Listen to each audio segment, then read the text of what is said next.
I always find it telling when someone is arguing about how important Islamic civilization has been to the career of our species, that preserving the work of Aristotle always appears somewhere near the top of the list. I mean, just think about that for a second. Aristotle was great, don't get me wrong, but he's a single non-Muslim philosopher. And he wasn't perfect, right? I mean, he said many things that impeded the progress of science. I think his importance for future generations was primarily as a counterpoint to 1,000 years of Abrahamic religious craziness that practically ruined human history. And I count Christianity as the main offender here. Yes, it is true to say that a millennium ago, the Muslim world was ahead of the Christian West. But that doesn't say anything good about Islam. It's just a reminder of how terrible Christianity was. And as for the ultimate significance of Islamic civilization, yes, there were Muslims making advances in optics. I think Ulmer said this somewhere in his article, and one often hears this, but they weren't using these advances to build telescopes and understand the cosmos. They were using them to design religious calendars and more accurately pinpoint the direction of Mecca. Here's the basic fact that the Muslim community just has to grapple with. There are single zip codes in New York and Massachusetts that have produced more of enduring value, scientifically, artistically, ethically, politically, than the entire Muslim world has produced in 1,000 years. And if you think that claim is inaccurate, or that it contains a shred of bigotry, you are lying to yourself.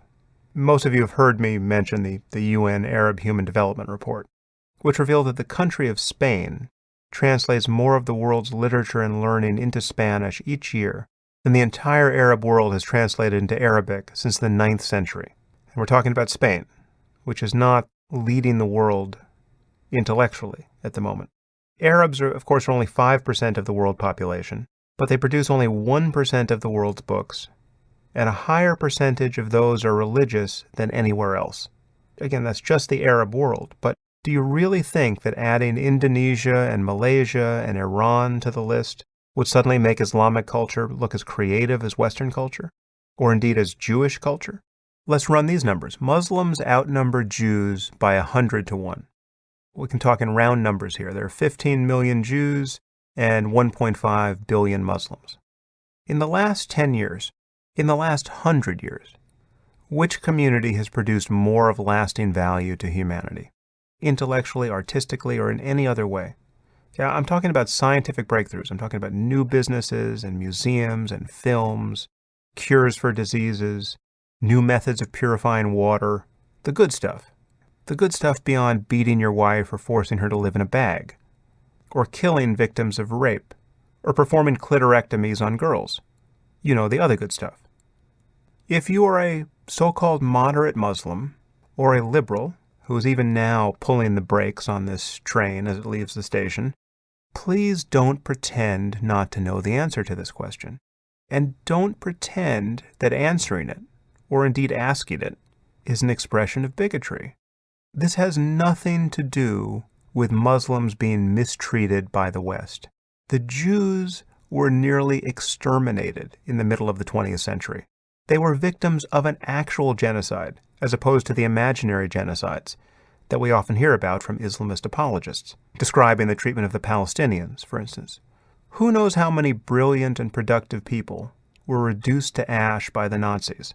Judging from the people who made it out, people who did more to establish our scientific worldview and literature and the arts than probably any other community in modern history, we probably lost some of the most intelligent and creative people who ever lived. And don't kid yourself that this has something to do with the resources either. Kuwait is a small, wealthy country that spends a lot of money on education. It is far below the world average in math and science, like 20% below. What do you think explains this? It is not historically inaccurate, nor is it a sign of bigotry, to observe that most of human progress arose in the West. Science is a Western breakthrough. Liberal democracy, the rule of law, equality before the law, freedom of thought and expression, a universal conception of human rights, separation of church and state. These are almost entirely Western inventions. and they are the foundations of almost everything that is good in our world. And when other cultures have adopted these values, like Japan and South Korea, they have flourished. Take the focus off Islam for a moment, because this seems to help for some bizarre reason.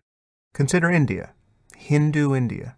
Consider the caste system and the practice of sati, the practice of forcing a widow to burn herself alive on her husband's funeral pyre. These bizarre and barbaric practices are entirely the product of Indian religion. The caste system persists, and it's terrible, and it largely explains why India is still so backward, despite incredible economic gains. There are more malnourished and illiterate people in India than anywhere on earth. The practice of sati was effectively stamped out by the British and the Portuguese and the Dutch, which is a very good thing. Can we say that Western notions of human rights and political equality are better than these Indian traditions? Of course. Is it a sign of bigotry to say this? No, in fact, it is bigoted to say that Indians just might be better off with their barbaric traditions. Maybe Indian widows are better off being burned alive after their husbands die. That is bigoted. That is a failure of compassion. Maybe the illiterate street sweeper who has accepted his lot in life and the abuse heaped on him by his neighbors because of his belief in karma and rebirth, maybe he's better off than if he were sent to Oxford and educated. That is bigotry. And no one is tempted to indulge that bigotry on the topic of Hinduism. But when we talk about Islam, all of a sudden, the dial on the liberal moral compass just begins spinning uncontrollably, and it suddenly becomes impossible to navigate questions of right and wrong and good and evil.